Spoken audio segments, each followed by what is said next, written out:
13 août 1899. Jésus emprunte la forme de Louisa. Il s'est encore manifesté ce matin, mais brièvement, en menaçant encore d'envoyer des châtiments.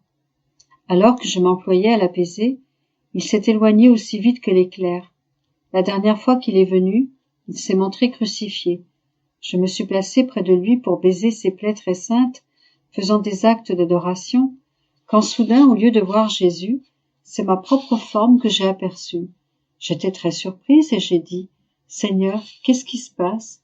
Suis-je en train de m'adorer moi-même?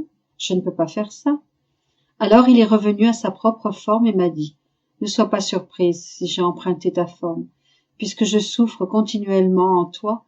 Qu'y a-t-il d'étonnant que j'ai emprunté ta physionomie? D'ailleurs, si je te fais souffrir, n'est-ce pas pour faire de toi une image de toi? » Je demeurais toute confondue, et Jésus disparut. Que tout concourt à sa gloire, et que son saint nom soit béni à jamais. «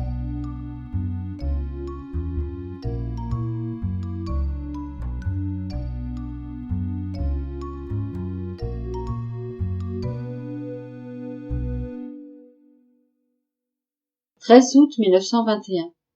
La divine volonté porte en elle joie et bonheur.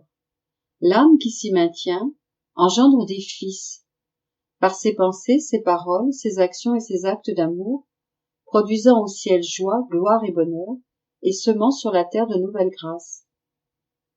Je me sentais très déprimée, et mon aimable Jésus s'avança vers moi, me dit « Prends courage, ma fille, je ne veux pas que tu sois inquiète, parce que quiconque vit dans ma volonté est rejoint dans tout son être par la joie du ciel, par le bonheur des bienheureux, par la paix des saints. Ma volonté est la substance de toute joie, la source de tout bonheur. Celui qui vit dans ma volonté, même lorsqu'il est dans la peine, se sent à la fois plein de chagrin et de joie, de larmes et de bonheur, d'amertume et de douceur. Le bonheur est inséparable de ma volonté. Tu dois réaliser que dans la mesure où tu agis dans ma volonté, tu donnes naissance à autant de fils de ma volonté que tu as de pensées qui te viennent, de paroles que tu dis, de travaux et d'actes d'amour que tu fais. Ces fils se multiplient sans fin dans ma volonté. Ils traversent le ciel et la terre, apportant au ciel de nouvelles joies, une nouvelle gloire et un nouveau bonheur, et à la terre de nouvelles grâces. Traversant tous les cœurs, ces fils leur apportent mes vues, mes gémissements, ainsi que les supplications de leur mère, c'est-à-dire l'âme d'où ils proviennent, laquelle veut leur salut et souhaite que leur vie soit maintenue. Étant l'œuvre de ma volonté, ces fils ressemblent à leur mère, laquelle doit maintenir ses propres habitudes afin que ses fils soient vraiment reconnus comme mes propres fils. S'ils sont trouvés tristes, ils seront rejetés du ciel. On leur dira que dans notre demeure, il n'y a pas de place pour la tristesse. Ils ne pourront convaincre les autres créatures qui, les voyant tristes, se demanderont s'ils sont de véritables fils de ma volonté. Car celui qui est triste n'a pas la grâce de pénétrer dans les autres, de les conquérir, de les dominer. Une personne triste est incapable d'héroïsme et d'oubli de soi. Ses fils finissent souvent par un avortement et meurent à la naissance, sans vraiment entrer dans la divine volonté.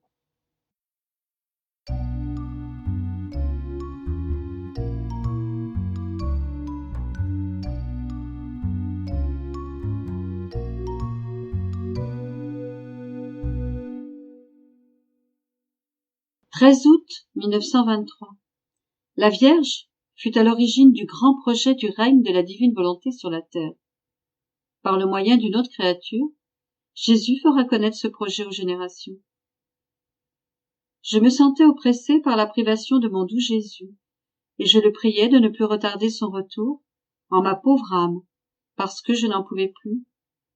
À ma grande surprise, je le vis à mon cou, m'entourant de ses bras, sa face touchant la mienne, avec une lumière qu'il voulait infuser dans mon esprit. J'étais attirée vers lui et le baisais, mais je repoussais cette lumière en me disant « Je me moque d'apprendre des choses. Tout ce que je veux, c'est de sauver mon âme, et Jésus seul peut me sauver.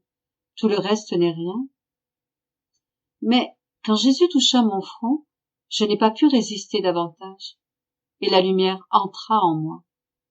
Il me dit, ma fille, celui qui a été appelé à remplir une fonction doit en connaître les secrets, l'importance, les devoirs, les fondements et tout ce qui la concerne. Une simple créature brisa la relation qui existait entre la divine volonté et les créatures. Cette coupure contrecarra le plan de Dieu sur l'homme.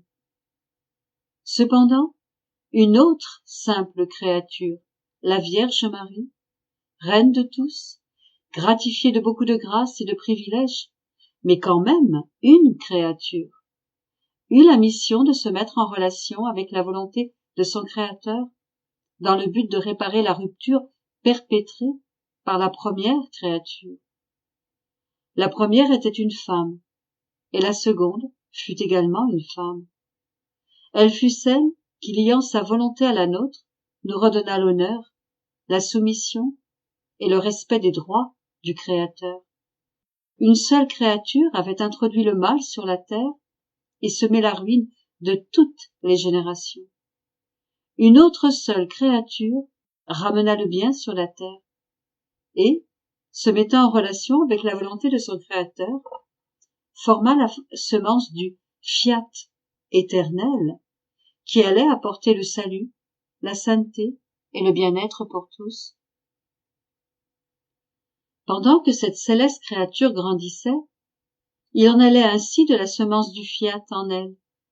Et, quand cette semence fut devenue un arbre, le Verbe éternel fut conçu dans son sein virginal, où l'éternelle volonté régnait en roi souverain. Vois-tu comment tous les biens proviennent de la divine volonté, et comment tous les maux se manifestèrent quand la créature se retira de cette divine volonté? Si je n'avais pas trouvé une créature dont la vie fût ma volonté, et qui que ce soit uni à moi, je n'aurais ni voulu, ni pu descendre du ciel pour revêtir la chair humaine dans le but de sauver l'homme. Ainsi, ma maman fut la semence due que ta volonté soit faite sur la terre comme au ciel. Comme une créature avait détruit le règne de la volonté de Dieu sur la terre, il était juste qu'une autre créature le rétablisse. À partir de la semence de ma volonté qui se trouvait dans ma divine mère, mon humanité, qui ne s'est jamais séparée de ma divinité, forma le grand projet de la volonté humaine dans la divine volonté. Par ma volonté humaine, unie à ma divine volonté, tous mes actes humains furent mis en relation avec la divine volonté.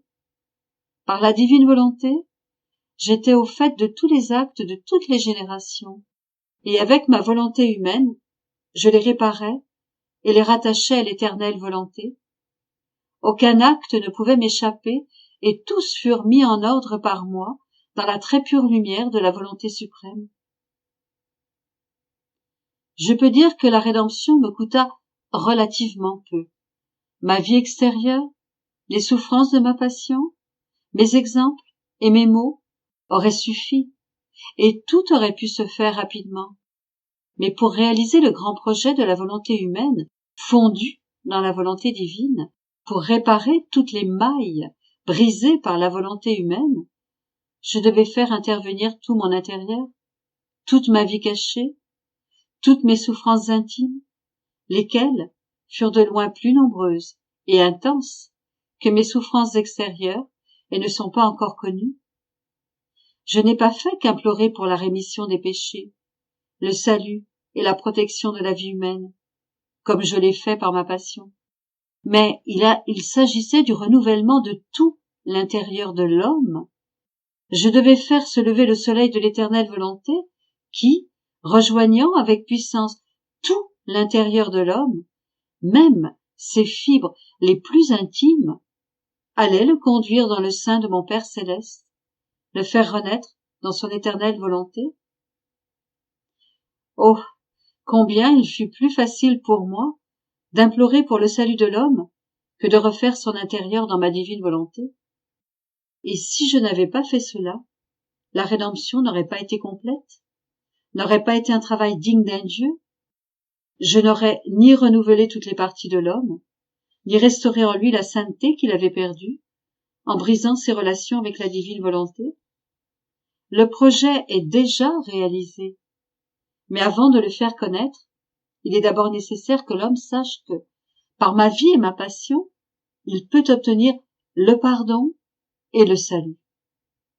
Cela le dispose à apprendre par la suite comment j'ai imploré pour lui la chose la plus grande et la plus importante, le retour de sa volonté dans la mienne, afin que sa noblesse soit retrouvée, que les ponts entre sa volonté et la mienne soient refaits et qu'il retrouve ainsi son état original.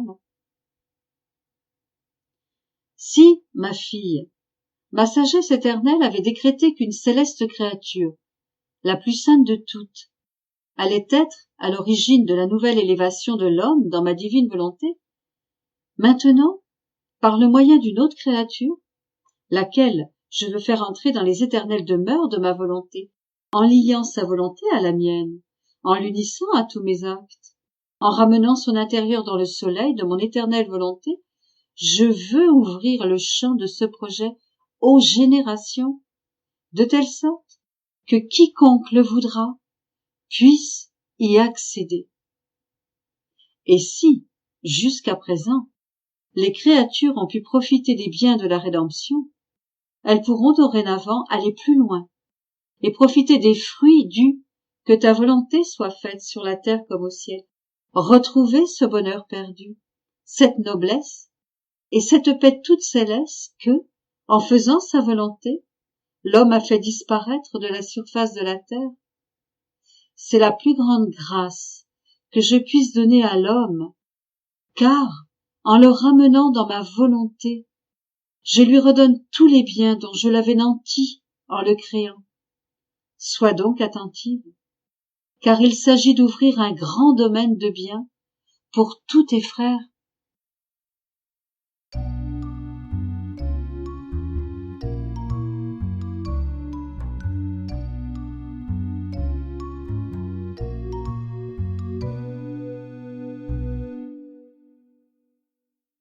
13 août 1933.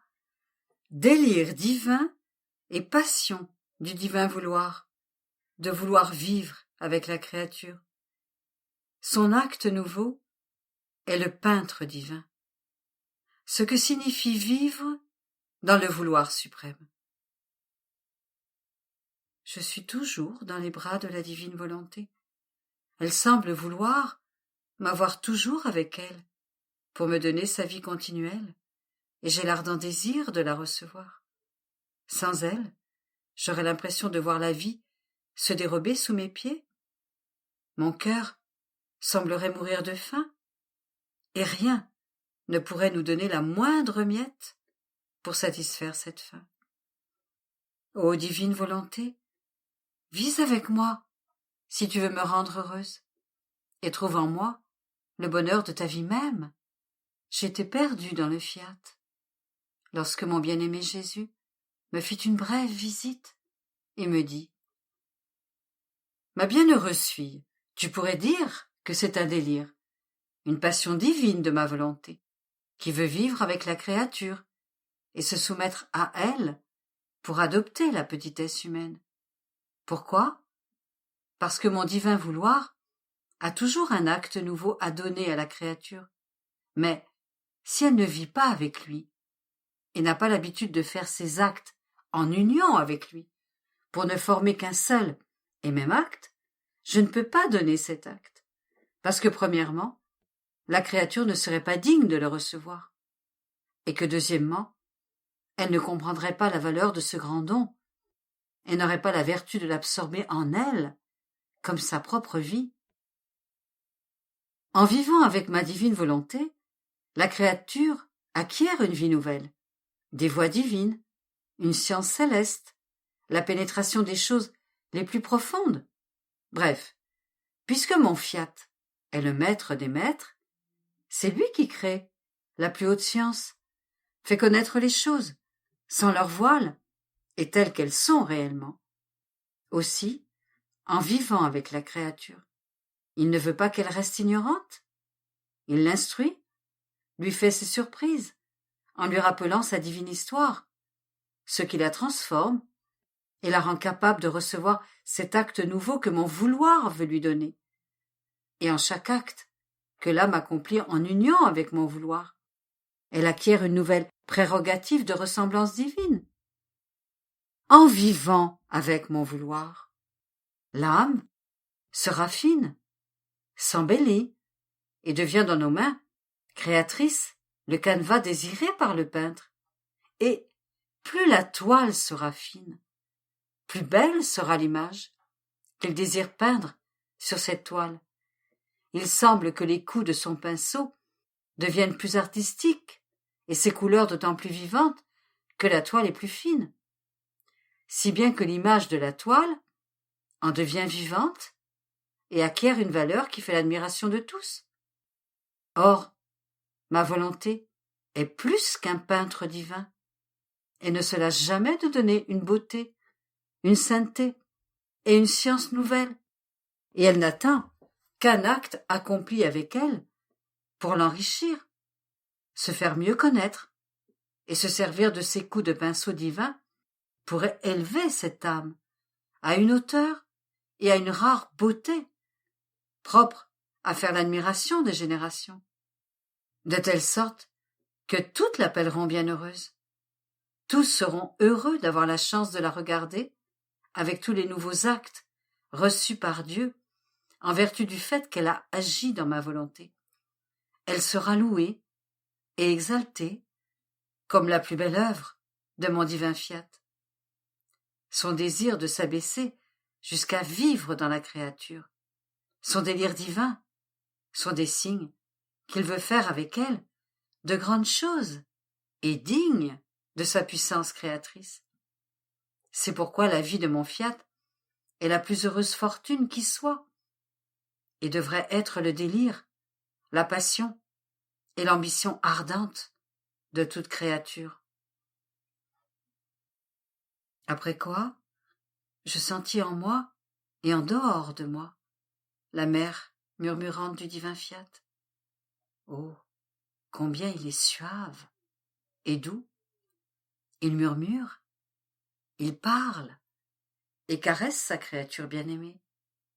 Il murmure et il l'embrasse, il la serre dans ses bras, en lui disant « Je t'aime et je demande de l'amour. Rien n'est plus beau, ni plus agréable que le « je t'aime » d'un vouloir si saint. Et il demande en échange le petit amour de la créature. Je sentais son divin murmure couler comme une vie dans tout mon être. Et mon doux Jésus ajouta « Ma fille, savoir où elle se trouve, ce qu'elle doit faire en nous, ce qu'elle peut recevoir, sans oublier ce qu'elle a reçu, ce sont là des signes que l'âme vit dans ma divine volonté. Parce que dire qu'elle vit dans notre volonté, sans savoir où est ce divin palais qui s'offre à être sa résidence, serait ne pas l'apprécier. Car lorsque les choses, les personnes et les lieux ne sont pas connus, ils ne peuvent être appréciés. Dire que l'on vit dans le divin vouloir et ne pas le connaître est absurde. Ce n'est pas une réalité, mais une façon de parler. Car la première chose que fait ma volonté, c'est de se révéler, de se faire connaître de la créature qui veut vivre en elle. Lorsque l'âme sait où elle se trouve, elle sait ce qu'elle doit faire, avec un vouloir si saint qui veut tout, afin de pouvoir tout donner. L'âme agit alors de façon à pouvoir recevoir sa sainteté, sa lumière, et elle vit des biens de cette volonté, avec qui elle demeure, parce que la connaissant, elle n'a plus le sentiment de s'abaisser dans sa volonté humaine, d'autant que celle-ci ne lui appartient plus. La créature acquiert ainsi avec cette connaissance l'ouïe pour entendre ma volonté, la voix pour lui parler, l'esprit pour la comprendre, la confiance dans les voies divines pour tout lui demander et tout recevoir, si bien que la créature n'est plus dans l'ignorance des biens qu'elle possède, mais qu'elle veille à les conserver et à remercier cette volonté qui s'abaisse jusqu'à vivre avec elle. Or, si une créature lit ces lignes que je te fais écrire sans comprendre ce qui est écrit, et met en doute une vérité si sainte, c'est le signe qu'elle ne vit pas dans ma volonté.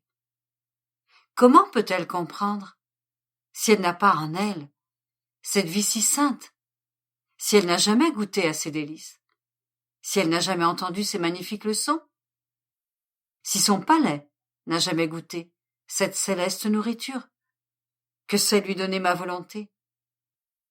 Elle ignore, par conséquent, ce que mon fiat peut faire et donner, et si elle l'ignore, comment peut-elle le comprendre? Si on ne connaît pas un bien, si on n'a pas au moins les dispositions de vouloir y croire, on est alors dans un aveuglement de l'esprit et une dureté du cœur qui peuvent même conduire à mépriser ce bien. Mais, pour la créature qui le connaît et le possède, ce bien forme sa fortune et sa gloire, et elle donnerait sa vie humaine pour posséder la vie de mon fiat et ses biens qu'elle a connus. Et parce qu'elle le connaît, elle tend l'oreille pour l'écouter. Elle ouvre grand les yeux pour le voir. Elle l'aime de tout son cœur et ne parle que de lui. En fait, elle voudrait avoir un nombre infini de bouches pour dire tout le bien qu'elle en pense, les prérogatives de celui dont elle possède la vie, parce que sa bouche ne suffit pas à dire tout ce qu'elle sait. C'est pourquoi, lorsque je veux faire un don, spécialement le grand don de ma volonté, comme vie de la créature, je commence par la lui faire connaître. Je ne veux pas donner la lumière pour qu'elle la mette sous le boisseau, comme si elle ne l'avait pas, ni faire des dons pour qu'ils soient cachés ou enterrés en elle. Quel serait alors mon profit? Et si la pauvre créature ne les connaît pas, comment pourrait-elle y correspondre, m'aimer et les apprécier? Si je donne, c'est parce que je veux que nous ayons la vie ensemble et que, unis, nous profitions des biens que je lui ai donnés. Ton Jésus se fait alors la sentinelle qui garde avec vigilance ce qu'il a donné à sa créature bien-aimée. C'est pourquoi connaître signifie posséder, et posséder signifie connaître. Les vérités deviennent difficiles et sans vie pour celle qui ne les connaît pas. Par conséquent, sois attentive et profite de ce que ton Jésus t'a donné et fait connaître.